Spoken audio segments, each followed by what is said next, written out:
जी, hello दोस्तों, मैं हूँ कमर शीमा। और दोस्तों, जिस तरह कि आप देख रहे हैं, मेरे साथ मौजूद हैं साजिद तारड़ साहब। तारड़ साहब, सबसे पहले तो आपके वक़्त का बहुत शुक्रिया sir. My pleasure. Thank you, James. Tarar साहब, पाकिस्तान के वज़ीर ख़ारजा बिलावल भुट्टो ज़रदारी कह रहे हैं कि मैं पाकिस्तान का भी वज़ीर ख़ारजा हूँ, आज़ाद कश्मीर का भी वज़ीर ख़ारजा हूँ और मकबूज़ा कश्मीर का भी वज़ीर ख़ारजा हूँ। और हालात पाकिस्तान के ये हैं कि इमरान खान की पार्टी जो है वो टूट रही है और दिन-ब-दिन लोग पार्टी को छोड़ रहे हैं। और वो लोग जो इमरान खान के बड़े साथी हुआ करते थे, वो एक-एक करके निकल रहे हैं और कहा जा रहा है कि इमरान खान की पार्टी अगले 6 महीने में ख़त्म हो जाएगी।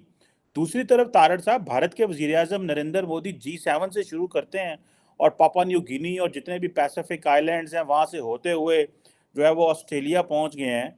हम इसी तरह पार्टियाँ बनाते रहेंगे, पार्टियाँ ख़त्म करते रहेंगे और ये जो बिलावल साहब डिसेप्शन की बात कर रहे हैं कि मैं मकबूजा कश्मीर का भी वज़ीर ख़ारजा हूँ, मैं आज़ाद कश्मीर का भी हूँ। जबकि उनकी अपनी पावर जो है वो कितनी को है हमें अंदाज़ा है। तो आप कैसे देखते हैं, हम डिसेप्शन में हैं and plus making and breaking political parties उनको ज़बरदस्ती धौंस के साथ, और भारत जो है वो उसको जो है बाइडेन साहब और अल्बाने साहब क्या-क्या प्रोटोकॉल दे रहे हैं। ज़रा हमें बताएँ, हमारा क्या फ्यूचर आउटलुक है इन केस हम इसी तरह जो है वो अपने मुल्क की social contract and political parties के साथ करते रहे। और भारत की सर ये जो अभी मोदी साहब का विजिट है, इसको आप कैसे देखते हैं? चीमा साहब, आपने बड़ी सही आपने बात की है। मैं मुसलसल इस चीज को ऑब्जर्व कर रहा हूं कि इस वक्त भारत जो है वो किस तरीके से ऑपरेट कर रहा है नेशनल लेवल पर, इंटरनेशनल लेवल पर, और उनकी इकोनॉमी के हालात क्या है। हर चीज उनको सूट कर रही है और मैं इस चीज पे हैरान हूं कि रशिया के साथ भी रिलेशनशिप है और कल मोदी साहब ज़ेलेंस्की के साथ भी मिल रहे हैं, यूक्रेन के बंदे के साथ, उससे भी बात कर रहे हैं। उसके बाद ये कि रशिया से तेल भी ले रहे हैं और तेल को रिफाइन करके यूरोप को बेच रहे हैं। और जिस तरीके से आर्मामेंट्स बेच रहे हैं, जिस तरीके से फ्यूचर को फोरकास्ट किया जा रहा है, किस तरीके से इंडियन इंस्टीट्यूट ऑफ टेक्नोलॉजी से लोग पढ़ के पूरी दुनिया पे जो है वो छाए जा रहे हैं। अमेरिका तो उनके कब्जे में है इस वक्त। अमेरिका बिल्कुल उनके total they have a control on America and American policy.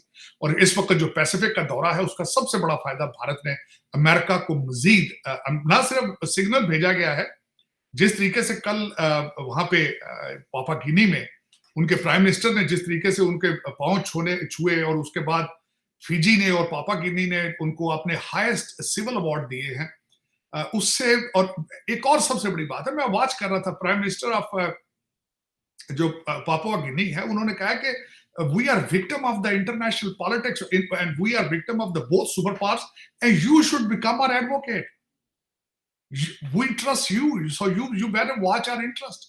सो उन्होंने अपने हर चीज की चाबियां कल मोदी साहब को पकड़ा दी और उस पे अब मजबूर होगा चाइना और अमेरिका दोनों लुक टुवर्ड्स इंडिया।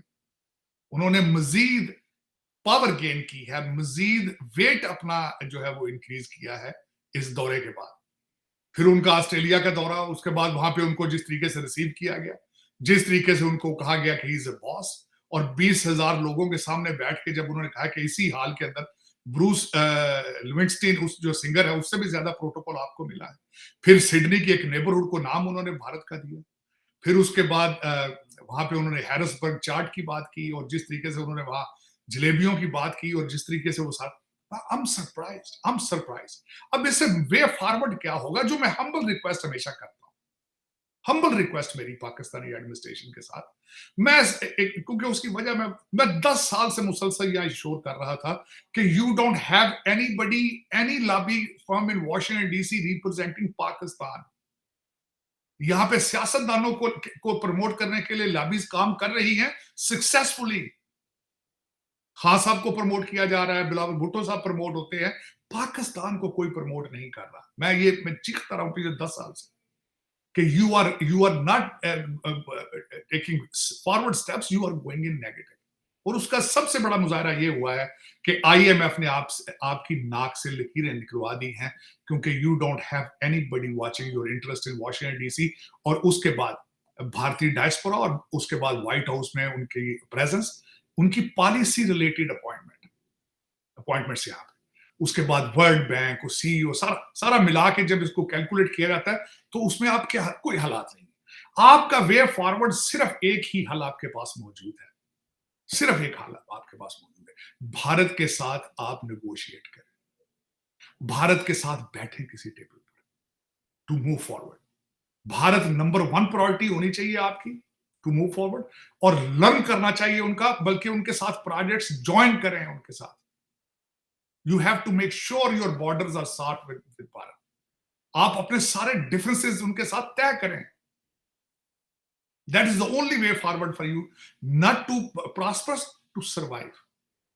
प्रॉस्पर्स, देखिए प्रॉस्पर्स और इकोनॉमी के प्रोजेक्ट तब किए जाते हैं जब ब्लीडिंग बंद हो जाए।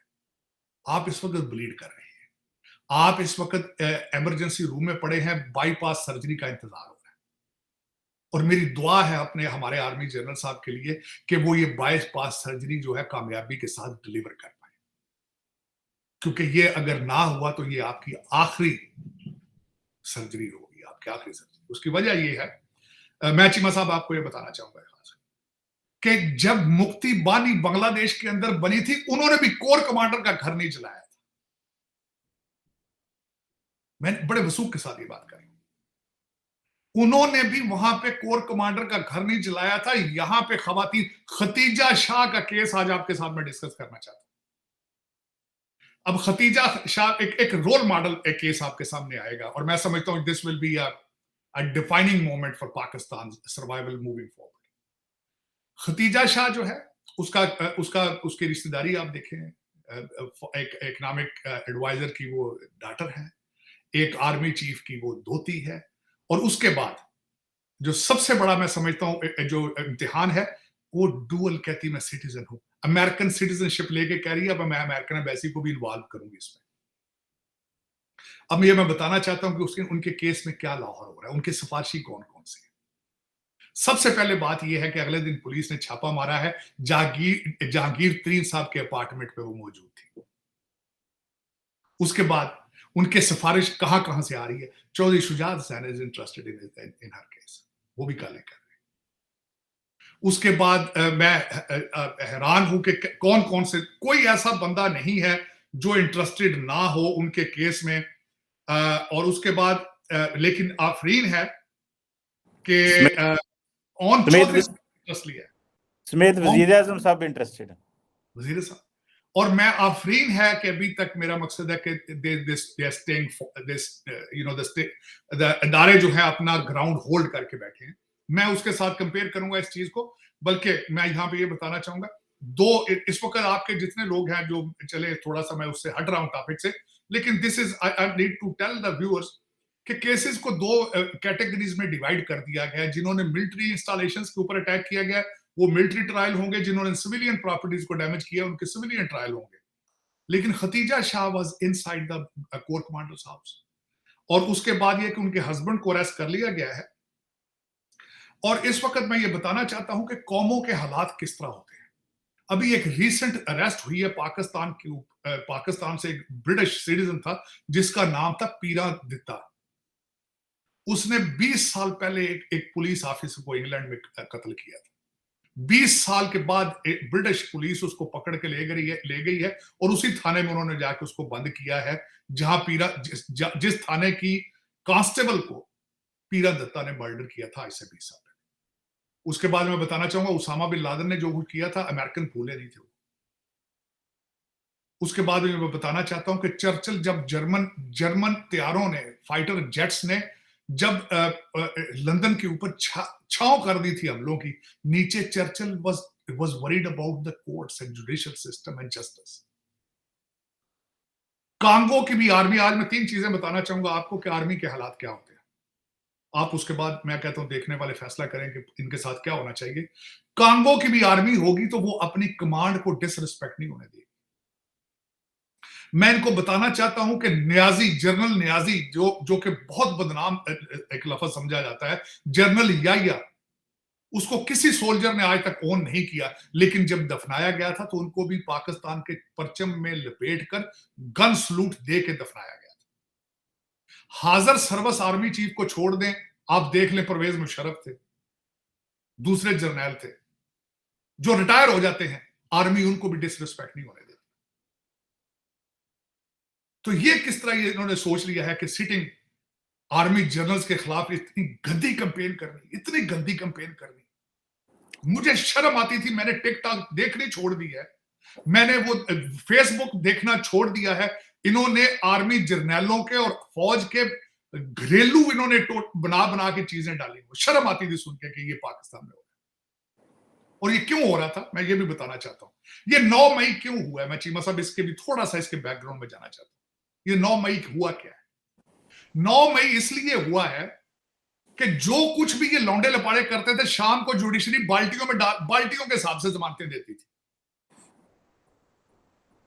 अगर इसको वही रोक लिया जाता अर्ली स्टेजेस पे, जब इनकी अभी ट्रेनिंग हो रही थी, जब इनको बताया जा रहा था, जब मुराद सही साहब, ये तो आखिरी पॉइंट पे ना मुराद सही साहब की ऑडियो आई थी कि अब तुम्हें पता है ना कहां कहां पहुंचना है, वो तो एक आखिरी मोमेंट था ना। लेकिन जब शुरू में, मुझे एक छोटी सी बात बताता हूं, इस वक्त एजेंसियों को यह भी पता है कि किन किन जगहों से इनको डंडे बनवा बनवा के दिए जाते।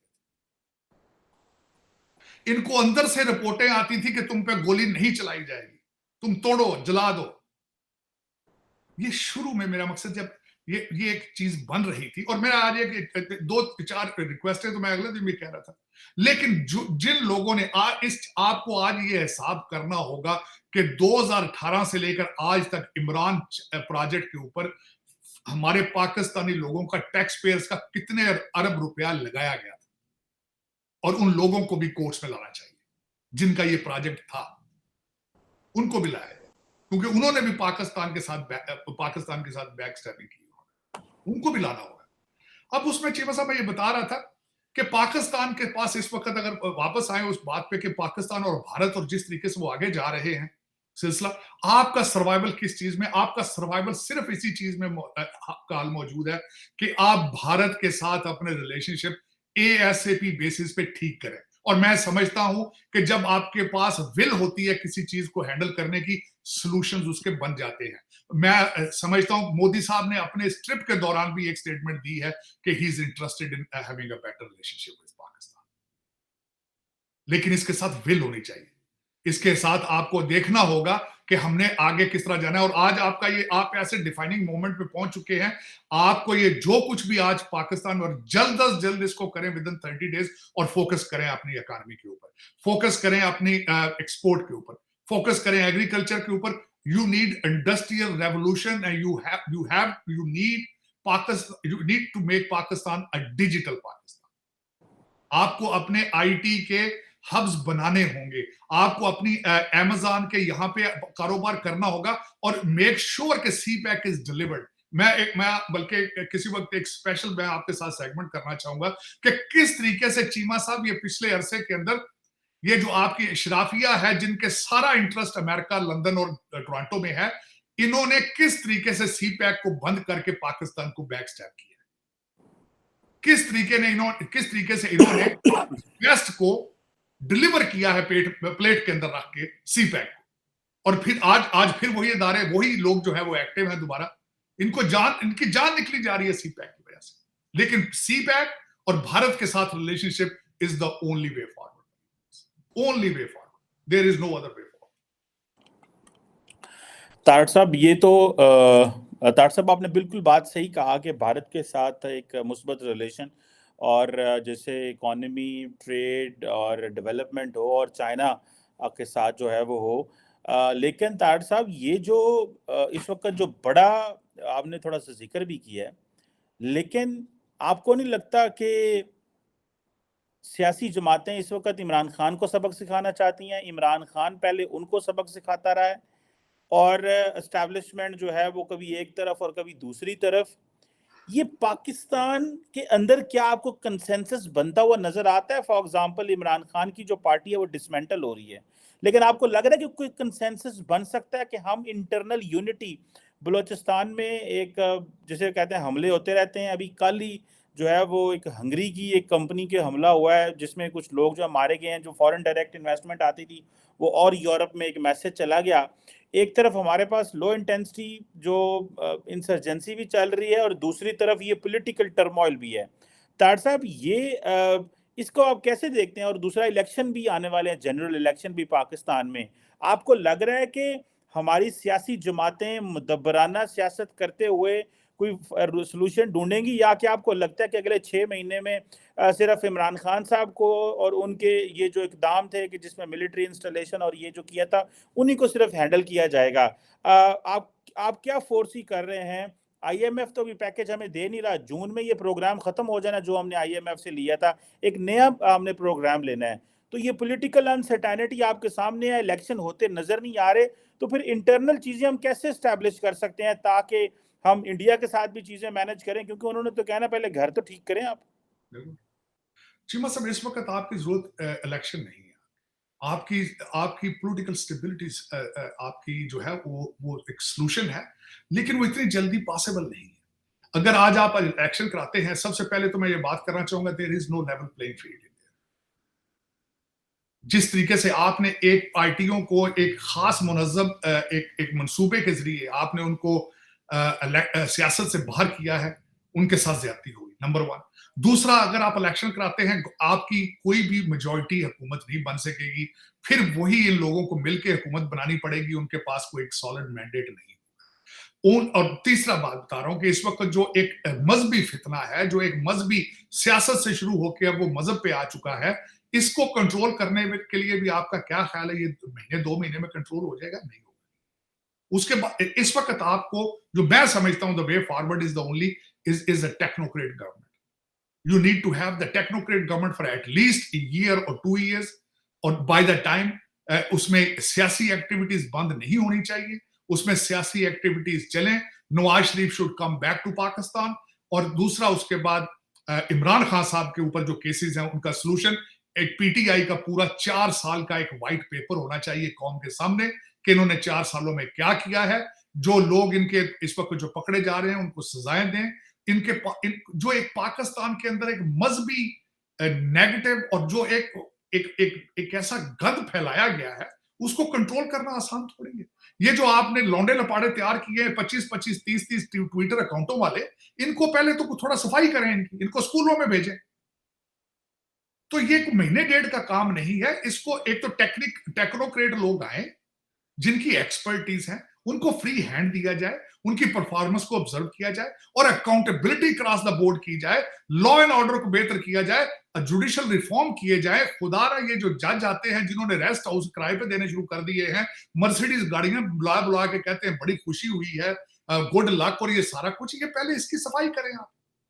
आज आपको मिलिट्री ट्रायल की जरूरत क्यों है? क्योंकि जुडिशियल सिस्टम नहीं काम कर रहा। आपका सबसे पहले मेरा क्वेश्चन ये है, मुझे एक सिस्टम बता दें इस वक्त जो पाकिस्तान का काम कर रहा है, विच इज फंक्शनिंग प्रॉपरली। आपको एक नेशनल ओवरऑल की जरूरत है। आपको एक नेशनल बाईपास करने की जरूरत है। हार्ट सर्जरी होने की जरूरत है, क्योंकि इस वक्त इदारे अपनी अपनी मर्जी से भाग रहे हैं। वो एक मजहबी कल्ट के पीछे जा रहे हैं। मजहबी कल्ट है। खतीजा शाह, मुझे ये बताएं, वो अकेली बच्ची नहीं है। ये अगले दिन मैंने एक आर्टिकल में पढ़ा कि बाजवा साहब के दोनों बच्ची भी सिंपथाइजर है। उधर देखे चीफ साहब की सास भी है वो। मुझे अगले दिन मैंने एक आर्टिकल में पढ़ा कि अपने चौधरी शुजात और चौधरी परवेज लाई, इनकी बेगमाद लिबर्टी चौक में जाती थी वहां पे। ये घर के अंदर पीटीआई के खिलाफ बात नहीं कर सकते, इनके हालात ये है। तो ये एक मजहबी कल्ट है, ये सियासत नहीं है। आप वोट से दिस इज सियासत, क्योंकि बार बार वो सामने बंदा आके कहता है कि ये सियासत नहीं है, जिहाद है। फिर वो कहता है कि अगर मैं इलेक्शन नहीं जीता तो मैं उस इलेक्शन को नहीं मानूंगा। फिर वो कहता है, मैं इनके साथ, कहता है शहबाज शरीफ के साथ मैं शेक हैंड ही नहीं करूंगा, चोर चोर चोर। हालांकि उसके पास मैंडेट है, वो जीतता है इलेक्शन, उनका अपना वोट बैंक है। रिगार्डलेस, वो जितना अरसा शहबाज शरीफ वाज अपोजिशन लीडर, उसने शेक हैंड नहीं किया उनके साथ, कोई कम्युनिकेशन नहीं की, लेटर के जरिए वो बात करता था। डेमो पहले तो। दूसरी बात यह है, खान साहब को कहें कि 6 महीने पहले किसी जमहूरियत के बारे में क्लासें ले लें, सीखें पहले ये जमहूरियत क्या है। सियासत जो होता है गिव एंड टेक का काम होता है, मिडिल ग्राउंड पे आगे एडजस्ट किया जाता है। खान साहब मुझे ये बताएं, एक सेकंड के लिए जरा हर चीज को रोकें, पास करें, ये देखें, खान साहब अगर अपोजिशन में बैठते, असेंबलियों में, असेंबलियां ना टूटती, अपना टर्म पूरे करते, तो आज इनका कद काट कितना बड़ा होना था। फिर ये बच्चे लौंडे लपाड़े, इनकी सियासी तरबियत होनी थी। खान साहब चाहते तो डिलीवर कर सकते थे बहुत कुछ, लेकिन खान साहब ने नहीं किया। दुख इसी बात का है। और आप इस तरह करें कि आपको ग्राउंड जीरो, आपको घड़ियां रिवाइंड करके 2018 पे ले जानी पड़ेगी। आप पहले 2018 पे जाएं, फिर वहां से देखें कि क्या क्या गलतियां हुई हैं, इलेक्शन उसके बाद होने चाहिए। आज इलेक्शन कराने का क्या फायदा है? मेरा मकसद ये मकसद आज सुन ले, आप जो बात पहले कह रहे थे, वो क्या कहते हैं, कल का बयान सुन, पहले परसों उन्होंने कहा है, उन्होंने कहा पीडीएम की क्या औकात है, नंबर वन। कल उन्होंने कहा है, उन्होंने कहा जी लोगों को कनपट्टी पे गन रख के कहते हैं पार्टी छुड़ाने से पार्टियां खत्म नहीं हो जाती, पार्टी तो खत्म हो रही है, पीडीएम खत्म हो रही है, मैं तो और मजीद बढ़ रहा हूं। फिर बार बार कह देते हैं मेरी 70% मेजोरिटी है। वो जो एक फड़का सा लेके फिर रहे हैं, उसकी क्रेडिबिलिटी देखें, उसकी जो ऑर्गेनाइजेशन थी, वो 5 दिन में उन्होंने सारा ये सर्वे किया और उनके 1200 सारे फॉलोअर्स हैं। और वो मेरा मकसद है कि वो उसकी क्रेडिबिलिटी देखें। 70% कहते हैं मेरे पास लोग, मेरे साथ 70% लोग हैं। और यार सूबा सिंध में आपको पूछते ही कोई नहीं, बलोचिस्तान में आपको लोग जानते ही नहीं कि इमरान खान कौन है। आप 70% पता नहीं किस तरह आपने बना दिया। केपीके में अब लोग आपको छोड़ रहे हैं, मुसलसल छोड़ रहे हैं, निकल रहे हैं, बेजार हैं, क्योंकि 9 साल में आपने जो कुछ वहां किया लोगों को वो भी पता है। लेकिन ये चीमा साहब दर हकीकत इस वक्त आपका सोल्यूशन अगर मुझसे आ जाती तो और पूछे, technocrat government, qualified people with expertise, they need to come with a free hand under the supervision of your army general। और आर्मी जनरल जितनी देर में अपना सख्त नहीं अपना स्टैंड लेंगे, ये पाकिस्तान सर्वाइव नहीं कर पाएगा, क्योंकि सख्त फैसले सिर्फ वही कर सकता है जो विल रखता हो, जो पाकिस्तान के लिए डेडिकेटेड हो। मैं हमेशा आपको ये कहता था, पाकिस्तान दुआ करें पाकिस्तान को पाकिस्तानी लीडर मिले। ये जो आपके सारे ये जो अशराफिया लंदन बेस है, टोरंटो बेस है, ये their interest is in dollars and pounds. इनको क्या पता पाकिस्तान क्या है।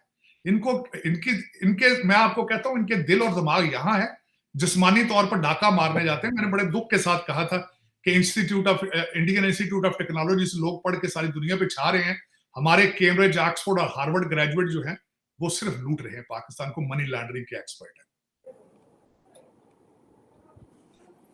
बिल्कुल बिल्कुल सही कह रहे थे साहब। एक और मैं आपसे सवाल करना चाहता हूँ और वो भी बड़ा इम्पोर्टेंट है कि इमरान खान साहब जो हैं बेसिकली वो ये समझ रहे थे कि फ़ौज जो है उसके अंदर दरारें पड़ चुकी हैं, और वो ये समझते थे कि जो फ़ौज के अंदर army chief general Asim Munir अपनी कमांड खो गए थे।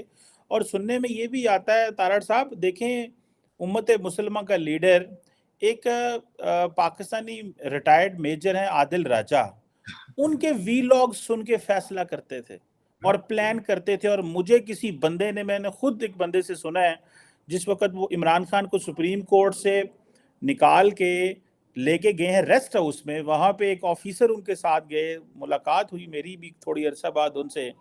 उन्होंने मुझे कहा कि इमरान खान साहब ने कहा कि यार 2 दिन हो गया मैंने वो आदिल राजा की वीडियो नहीं देखी, वो पता तो करो वो क्या कहता है। तो पता ये चला बाद में कि वो जो बातें करता था कि खान साहब 5 कोर कमांडर आपके साथ होंगे, इतने मेजर आपके साथ हैं, इतने कर्नल आपके साथ हैं। तो आपको क्या लगता है कि एक तरफ तो हम इमरान खान साहब दिखा रहे थे दुनिया को, मैं सिविलियन सुप्रीमेसी की बात कर रहे थे, दूसरा वो समझते थे कि फौज के अंदर दरार पड़ चुकी है और वो इतने बड़े लीडर हैं कि फौज के अंदर से बगावत हो जाएगी और मुझे जो है वो सपोर्ट कर लिया जाएगा। आपको लगता है कि इस चीज़ को और इस तासुर को फौज को सख्ती से निमटना भी चाहिए? इसको आप कैसे देखते हैं, ये जो इमरान खान का ये जो तासुर था और उनके दिमाग में ये चीज़ें आ गई कि जी आर्मी चीफ की जो ग्रिप है वो बड़ी कम है। How do you see this Imran Khan ji, मतलब मैं इस पे आपको बताना ये चाहूंगा कि मैं वो मुसलसल वॉच करता हूँ, और मैंने वो कुछ ट्वीट भी ऐसी देखी हैं उसके बाद कि ये फला फला इन्होंने नाम दिए उन कोर कमांडर्स के, ये रिजाइन कर दिए। इन्होंने कुछ आर्मी ऑफिसर्स के नाम दिए हैं कि they have refuse to shot people. इन्होंने अपने ऑर्डर ओबे नहीं किए, इन्होंने इतना सख्त प्रोपेगेंडा किया। ये मैं बताना चाहता हूँ कि ये जो सोशल मीडिया था, जिस तरीके से इन्होंने सारा ये एक प्रोग्राम बनाया, ये सोशल मीडिया की पार्टी थी सारी, यही इनके लिए एक मैं समझता हूँ कुआं भी साबित होगी, इसी में गिरेंगे। मैं वो इस तरीके से बताना चाहता हूँ। इनको ये नहीं पता कि आर्मी जो है मेरा ख्याल है चौथे नंबर पर है, 5वें नंबर पर है पाकिस्तान आर्मी। और मैं इनको याद कराना चाहता हूँ लाल मस्जिद। पाकिस्तान आर्मी में डिफरेंस ऑफ ओपिनियन रखना एक अलग बात है, लेकिन कमांड को डिनाई करना जो है वो बड़ा मुश्किल होता है। वो मस्जिद थी, ऑपरेशन हुआ था, वहां ऑपरेशन किया गया था। तो ये मैं आपको बताना चाहता हूं कि आर्मी के अंदर कमांड का सिस्टम जो होता है बड़ा स्ट्रांग होता है, otherwise you can not call that army. और मैंने आपको ये भी बताने की कोशिश की है कि अपने रिटायर जो उनके कमांडर्स होते हैं, उनका भी नहीं वो छोड़ते, तो जो हाज़िल सर्वर्स हैं, उनको किस तरह छोड़ेंगे? लेकिन ये इनकी सबसे बड़ी बात है, आज अगर आपने देखा होगा जिस तरीके से चौहान साहब, मैं समझता हूँ उनकी प्रेस कॉन्फ्रेंस बड़ी सुनने वाली थी, कि किस तरीके से वो कहते हैं कि इनके पास लोगों का घेरा है जो मुसलसल इनको गलत चीजें फीड करते हैं। और इस वक्त 2 लोगों ने इनको भरवाया जो मैं समझता हूँ। वो ये था, इनको ये पता होना चाहिए कि जब ये प्रोजेक्ट इमरान लॉन्च किया गया था, इनको एडवाइजर भी और एमएनएस भी और सारा कुछ दूसरे पार्टियों से तोड़ के लाती थी, एस्टेब्लिशमेंट देती थी। इनके जमान पार्क में जो इनके सारे एडवाइजर थे, यहां से इनको कहते थे तुसी गढ़ पे आ जाओ, बाहर निकल के सारी इंफॉर्मेशन देते थे एस्टेब्लिशमेंट को, गवर्नमेंट, क्योंकि उन्हीं के लाए हुए थे लोग वो सारे। लेकिन इस वक्त जो है वो एक मिसकंसेप्शन थी। अच्छा, वो आदर राजा वाली मैं बात ये करना चाहूंगा, बिल्कुल ठीक है, सुनते होंगे उसका, बल्कि मुतासर होंगे उससे, हो सकता है उससे एडवाइस भी लेते हो। मैं ये बता, एक ऑक्सफोर्ड ग्रेजुएट है, एक ऑक्सफोर्ड ग्रेजुएट पाकिस्तान जाता है और मुसलसल किसी पीर की तलाश में रहता है। ये ऑन चौधरी साहब ने फरमाया, जो उनका राइट हैंड था और 8-7 साल से उनके साथ था। उन्होंने क्या, वो हर वक्त किसी मुर्शद की तलाश में रहते थे, कभी जेल में चले जाते थे, पीरों को ढूंढता फिरता था, ऑक्सफोर्ड ग्रेजुएट। उसको एक खूबसूरती के साथ एक औरत ने कहा कि तुम मुझसे शादी करो, वजीर आजम बन जाओ, और उसने उस पर अमल किया। अगर ये वो कर रहा है तो आदम राजा से एडवाइस लेना कौन सी बड़ी बात है? ये भी वो करता होगा। क्रेडिबिलिटी उसकी ये है कि व्हील चेयर पे प्लस्तर चढ़ा के गया और वापसी पे भागता आया जब इस्लामाबाद से, ये क्रेडिबिलिटी उनकी। तो इस आदमी से क्या बईद है? ये सब कुछ भी एक्सपेक्ट किया जा सकता है। सुबह कुछ कहता है, शाम को कुछ कहता है।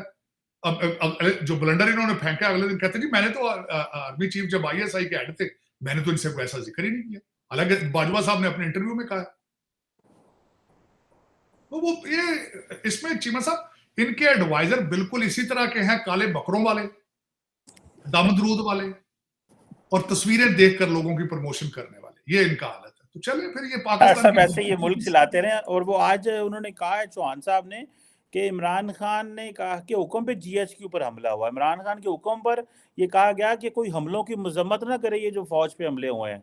और उन्होंने बोल के अटैक के लिए जगहों का भी बताया था। तो तार साहब, ये एक साबिक वजीर आजम अपनी फौज के खिलाफ ये कैसे कर सकता है? और मजे की बात यह है तार साहब, उसी फौज ने तुम्हें बनाया, उसी फौज के खिलाफ तुम जो है वो कर रहे हो। ये तो फिर सजाएं तो होनी चाहिए तार साहब इस पे।